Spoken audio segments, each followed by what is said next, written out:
Class is back in session, and for many districts, safety is top of mind. This is a life jacket for us, and especially for our students, so that we can keep them safe. What tools for teachers are required under a new state law?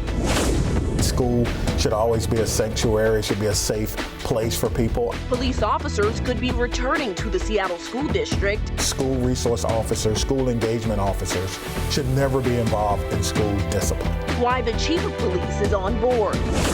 Get ready, drivers. More school zones are coming to Seattle. It only lasts about 10 minutes, and then it's very calm normally here. But that 10 minutes is like a war zone. New data shows if the cameras actually slow drivers down. More schools are banning phones in class. It helps us be more present in class and actually learn, which is what we're here for. And surprise, students are here for it. A new year with new beginnings. Our old building was as old as I am, so it definitely needed a remodel. Several districts open newly renovated schools, and others welcome kids to familiar halls. I'm hoping to learn better writing and reading. I'm good at it. I just need to practice.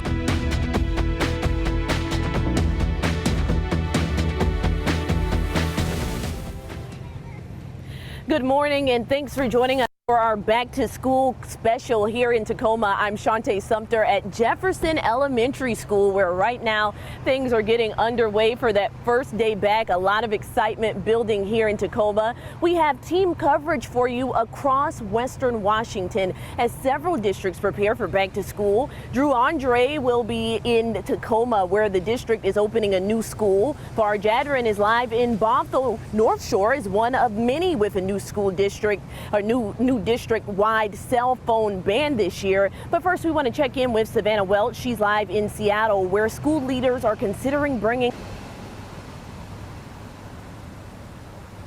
Yeah, that's right, Shantae. I've talked to two students about the violence here at Garfield, and both said while they believe having an officer on campus would help with safety, they agree it's not the complete solution. Seattle Public Schools removed school resource officers in 2020 following nationwide protests after George Floyd's death. Now the school board is considering a one-year pilot program to bring them back, starting at Garfield High. Community feedback last week was split. Some want officers back, while others say they create distrust. This year, the district is also adding 20 more security staff, new building access technology, and a Safer Watch tip line. It's also considering bringing new weapon detection kiosks into the schools. One senior I spoke with, Jade Marie Warren, says a school engagement officer is the best option. Me personally, I haven't felt safe at school or somehow even just in this general area. It's such a big disappointment to see when we're constantly sitting here asking, we're like, well, can we have security? Can we have comfort? Can we have a type of anything? And it's like, even when we do get one or two SROs, it's never the same as having a full community on our back. The discussion comes after increased calls for safety and more than a year after a 17-year-old student was shot and killed outside Garfield High. Seattle Police Chief Sean Barnes, who is also a former public school teacher, says he supports bringing officers back to campus. School resource officers, school engagement officers should never be involved in school discipline. That is still the responsibility of the school staff. We're there for relationship building, for education. We're there to make sure that there's no outside influences that do not belong on campus. Well, thanks for that report, Savannah. And for those students who oppose bringing those officers back on campus, what alternatives are they suggesting?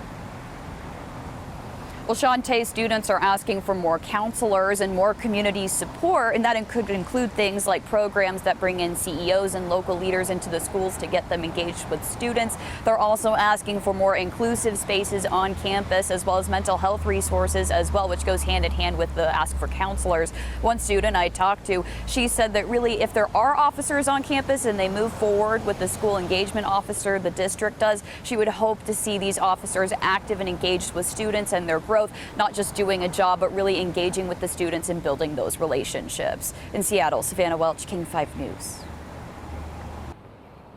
Thanks, Savannah. Well, here in Tacoma, not too far from where I'm standing, you see those flashing lights reminding drivers that the speed limits in these school zones are 20 miles per hour. In Seattle, they are doubling the amount of school zone cameras across the city. I spoke to the city about why they feel this is necessary now. Once these lights start flashing, it only lasts about 10 minutes, and then it's very calm normally here. But that 10 minutes is like a war zone. A signal to slow down even more. The more things we can do to keep the kids safe when they're just trying to get to school is going to be for the best. Megan Tremaine's daughter walks to Bryant Elementary. She's too familiar with how drivers pass through the area. She's relieved a solution may be on the way. This portion of Seattle's Ravenna neighborhood along 35th Avenue will soon have a new school zone speed camera. We are looking to improve safety for the most youngest of our road users to make walking and biking to and from schools safer as children commute to and from schools. The Seattle Department of Transportation is adding 37 new school zone speed cameras at 19 schools before the end of the year. 11 of those cameras are scheduled to switch on in September, including this one near Bryant Elementary. For the first 30 days, drivers will receive a warning. After that, tickets will be issued. These do have a significant impact in reducing collisions, improving safety, and fostering behavioral change. SDOT data shows the cameras are working. During school opening and closing hours, there was a 71% reduction in crashes. SDOT says crashes fell 50% when the cameras weren't even active. And once a driver gets caught, it shows 90% don't receive a second ticket. I think, the more things we can do in a pedestrian-focused city to make that easier and safer for them, that's going to prevent some injuries, some close calls that I've already kind of seen here. The tickets for violating the speed limit in those school zones, it's $237. The city says that money will be used for safety improvements. For a full list of all of those new cameras, if you want those locations, you can find that on our website. Just text the word zone to 206-448-4545. Well, back here in Tacoma at Jefferson Elementary School, students are now back in for the first day. I've seen a few more trickling in, but classes started about 6 minutes ago. That's when the doors open. But less than 10 minutes from here down the road, there is a school that just opened here in the district that is newly renovated and has a lot of improvements on the campus. For more on that now, let's check in with Drew Andre. From the outside, the Oakland School looks pretty much like it has since it opened back in 1912. But now when you step inside the building, educators here say that this is the new future of learning here in Tacoma. Walking inside, you're kind of transitioned into this beautiful new world of a school. Looking at the outside compared to the inside, you'd never guess that it would look like this. Oakland special ed teacher Crystal Fowler is setting up her classroom for the first day of school. We're just looking to build up our community, and I think that this building alone is going to help do that. We're still unpacking. Principal Sean Martin took us around the new campus, which now includes a new space for Tacoma's online school. Really the foundation for all of this is personalization and meeting students and families where they are. Around 800 students are a part of Tacoma Online Learning, plus hundreds more in the part-time online Flex program. Now, this is the place those students can come and meet face-to-face with their teachers and do hands-on work in labs like this one. It's all part of making Oakland a new hub for learning in the modern age. It means that we're making school work for students. It does include this combination of virtual skills, in-person skills, and so we kind of bring all that together. Tacoma voters are the reason this new space exists. A 2020 bond is funding the rebuild and remodel of 8 schools in the district. As we've shown you over the last couple years, several are already finished. Now Oakland is the latest to get this facelift while keeping its history, like the classic look of large windows and brick exterior. I think for a student coming in and the pride that they'll have in the space, I think has an impact on their belonging here and their identity here. There's still more money that's coming in from that 2020 bond. Over the course of the next 2 years, there are 2 more elementary schools that are set to reopen. Reporting in Tacoma, I'm Drew Andre, King 5 News. Thanks for that, Drew. Well, students in Washington's second largest district also went back to school, and we know that more than 30,000 students in Lake Washington schools were welcomed back to the classrooms. We caught up with students and teachers at Benjamin Rush Elementary in Redmond ahead of their first day back. We asked them what they're looking forward to this school year. The thing I most look forward to in the year is just seeing the growth that our students make. But I think it's beyond just growth as learners, it's growth as individuals in our community, as the next generation in our society. How can we teach these students to be empathetic humans and be compassionate? I'm hoping to learn better writing and reading. I'm good at it, I just need to practice. And, you know, we all could always use a little extra practice, so I'm sure she will do great and all of the students will have a great year ahead. But we know that schools and teachers are getting new tools this fall in the name of safety. Olympia Bureau Chief Drew Mickelson shows us the new devices required on campus soon. These were original art drawn and designed by one of our seniors. Students in Mrs. Burns' yearbook class selected a comic book theme for their most recent edition. It's a very worthy endeavor, and I'm glad it's not digital. And we'll do a 911 other. But at Marysville-Pilchuck High School, the security is high tech. It's great for peace of mind. It's great for being in the loop and understanding what any given situation is. Snohomish County purchased Motorola's Rave app for all of the district's staff. The app sends alerts to 911 and all of their coworkers if there's an on-campus emergency, a shooting, fire, or medical event. Every school that I've been in has always had the buy-in of staff on safety because we know our number one priority is safety and a supportive learning environment. And everyone needs to be focused on that. This is my daughter, Alyssa Alhadeff. Alyssa's Law, signed by Governor Bob Ferguson in May, is named after Alyssa Alhadeff. The 14-year-old was killed in the Parkland, Florida school shooting in 2018. Under Alyssa's Law, by October 1st, every district in Washington must establish emergency plans with local law enforcement. Campuses also need to install technology aimed at making them safer. The panic alarms are one suggestion, but districts can choose to offer two-way radios for staffers or exterior doors that can be remotely closed and locked. Another option, installing security cameras like the ones they just put up in all Tumwater schools. Tumwater police now have the ability to instantly tap into any of these cameras in the event of an emergency. And I'm able to zoom in if I need to. I can move the camera side to side. Heidi Center-Howden is principal at Tumwater's Michael T. Simmons Elementary. I don't keep these cameras up all day myself. I really only access them if I need to. They just got high-definition controllable cameras all over the campus. The cameras can trace which direction someone is headed and can all be monitored remotely. Districts can and are taking steps beyond Alyssa's Law. By the start of the school year, visitors to every Olympia campus must enter through a vestibule that makes them start at the office. If you're in a boat, you're going to want that life jacket in case something happens. This is a life jacket for us and especially for our students, so that we can keep them safe. So you're going to find capes. Back in Marysville, Mrs. Burns is ready for the new year, and she's glad other teachers across the state will have the tools she's had at her fingertips. Drew Mickelson, King 5 News. Thanks for that report, Drew. Back here in Tacoma, we still have so much more coverage to bring you this morning, including State Superintendent Chris Rakedahl. We will talk to him about plans for the year across Washington.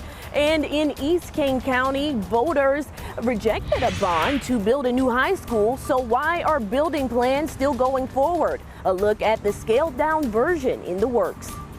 Good morning, I'm Farah Jadrin in Bothell. The North Shore School District is launching its district-wide cell phone policy. You're going to hear directly from students who say not having their phone in school is a good thing.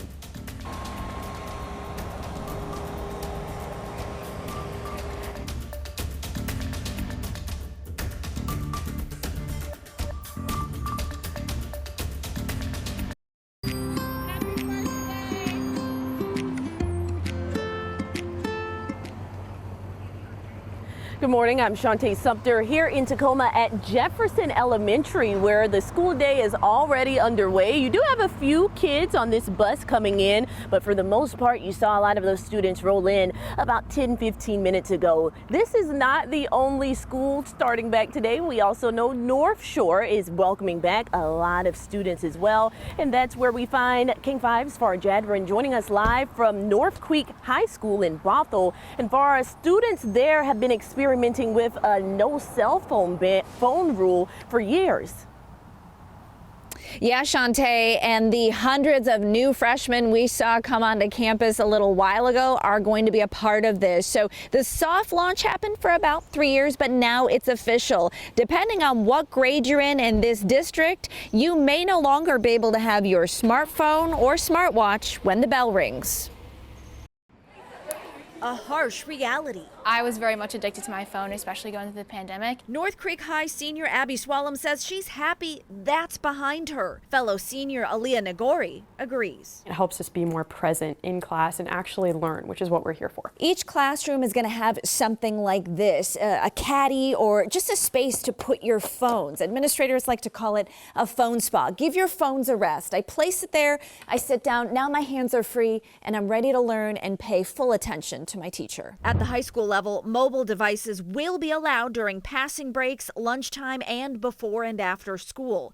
For the district's youngest learners, things are different. Devices are not allowed on school campuses at any time. The only exceptions, pre-K through 12, will be for approved medical needs that includes cell phone connected health monitoring devices or apps. At the high school level, mobile devices will be allowed during passing breaks, lunchtime, and before and after school. The teens are really smart and know that not using it during class is for their own benefit. North Creek High School's principal says the soft launch here has already paid off. All of the teachers have reported much better engagement, and I think that eye contact piece is better. Making future plans could prompt other exceptions for high schoolers to use their phones. We have students that are communicating with employers, with potentially colleges, perhaps with military recruiters. And so there's lots of different reasons that a student might need to have access to that personal device during the day for very productive reasons. The University of Washington is 1 year into researching cell phone policies. Studying responses from 5,000 Washington students along with their parents and teachers, the team learned that 15 to 20% of students saw improvements in their attention, understanding lessons, and getting work done. Only about 10% have reported difficulties in regulating emotions, stress, and loss of authenticity without their phones. So what were you thinking for the assembly? This North Shore senior says she's better off being phone-free. The whole world is not on your phone is my pep talk. It may feel like it in the moment, but I promise you there's so much more to high school. Well, Farah, we know when other school districts announced similar plans last year, we heard from parents, and one of their concerns was about not being able to contact their kids in case of an emergency. Yeah, well, Shantae, North Shore looked into that as well, and they actually were starting to see that parents and students started to understand better why it was important for students not to be on their cell phones in the case of an emergency situation like a lockdown. UW researchers have found something maybe a little bit surprising. It's not that emergency situation that parents are concerned about you losing this connection between themselves and their student, their child that's in school. It's the constant communication, the constant connection. So being able to text your child and say, Grandma or Grandpa's coming to get you instead of me today. These are our dinner plans later. It's just that constant way of being in touch. That's going to take some getting used to for parents and students. Thanks, Farah. Well, earlier this year, we know that voters rejected a bond for a new high school in Issaquah, but the district is now moving forward using money from earlier bonds passed in 2016 and 2022. The result, a smaller scale upgrade to the school that leaders say is desperately needed. King 5's Savannah Welch shows us why. This is our main road and entry into the site here on 228th. Issaquah School District is moving ahead with plans for a new high school designed to relieve overcrowding. We had voter-approved funds to support the expansion of our capacity at the high school level back in 2016 through a bond. This next high school campus is really about helping to ease the capacity that exists and previously had existed. The district has $146 million available to fund the project, and construction is expected to begin next spring. And this is the main administration area. Senior project manager Kim Young says the design includes space to expand if enrollment grows. Sustainability is really important not only to the community, but also to the students. And we're really trying to bring in a lot of those components into this project. We try to do really flexible spaces because we know these days that whatever you're teaching today isn't what you're going to be teaching 3 years from now, 5 years from now. The campus will include learning commons and outdoor spaces, along with fields for baseball and softball. So this next high school not only will serve 700 students, and help ease overcrowding and provide great experiences for young people to thrive. It will also serve as a community space where people can use the fields, use the space to hold community events.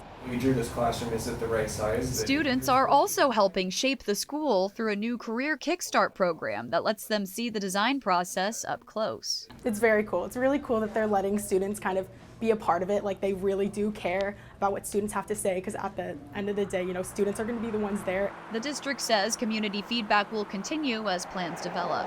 The goal is to welcome students to the new school by fall 2027. Savannah Welch, King 5 News. On the first day of school in the Bethel district, students were welcomed into a newly renovated elementary school. Our photojournalist Jay Harvey followed the principal and a teacher as they prepared for the first day back at Evergreen Elementary in Spanaway. Evergreen was actually established in 1979. It hasn't been updated since until now. The renovations for Evergreen Elementary have been a long time coming. The building, our old building, was as old as I am, and so it definitely needed a remodel. Construction started in spring of last year. The students were moved to a temporary location, but today they will take their first steps into their new and improved classrooms. Every inch of the school is brand new. The cabinets, the flooring, the windows, the doors, the playground. Of course, the TV is going to make the learning come alive for my first graders. It's been an emotional week as teachers begin to set up their new spaces. 2 teachers texted me and said they broke down into tears when they entered their classroom because they're so excited to be able to teach in this space with our students. You found some money. Everyone excited to start the new school year in a very special place. We've been through a lot in the last, in the last years. It is. Makes me a little emotional thinking about that, actually. This is such a special school, that is for sure. I think we have been needing this for a very long time. Still ahead, State Superintendent Chris Rakedahl joining us here in Tacoma to talk about his priorities for the new school year.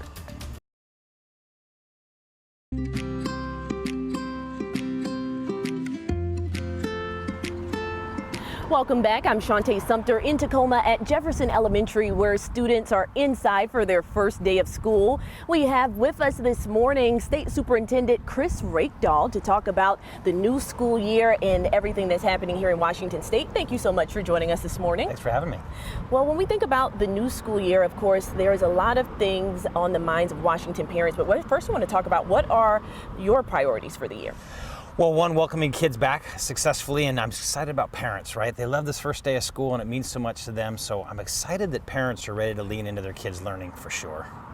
And when we think about the budget and the deficits that the state is facing as far as shortages, district cuts, what are the plans to just make sure that that doesn't impact the learning and what the students are receiving at school? Well, we lean into that, the priorities in the classroom, and our districts have done a great job focusing on those supports. And so we're always going to deal with budget challenges, whether it's the state or the federal government, but our job is to just focus on students and families in the classroom. So this year, it's about getting those cell phones out of there, getting kids focused, right? 3/4 of our districts have prioritized that. And then math, right? We're like a leader in the world in literacy, but we've got work to do in mathematics, and that's a big priority for us this year and beyond. So speaking of the cell phones, we know in Oregon there is a mandated ban on the cell phones in schools. I know a couple of schools have implemented changes. We know that you've put that as a priority for districts to start thinking about, but any chance that you might do something similar here? Yeah, Oregon also gave people flexibility, and that's what we've done. So our legislature may step in with something more aggressive, but what we did a year ago is say to districts, you all need a policy. And 3/4 of our districts either adopted or updated it. Most of them are getting rid of the phone completely in the classroom, and some for the entire day. So they're doing this because it's the right thing to do, and maybe the legislature will step in and pass a law. They can or can't, that's up to them, but we're leaning into that work no matter what. Right. We've also been hearing from teachers. I know you talked about literacy and math being a priority, but for teachers, they talked about like the classroom sizes and how some are just over the limit. Any plans to try and change that in these districts?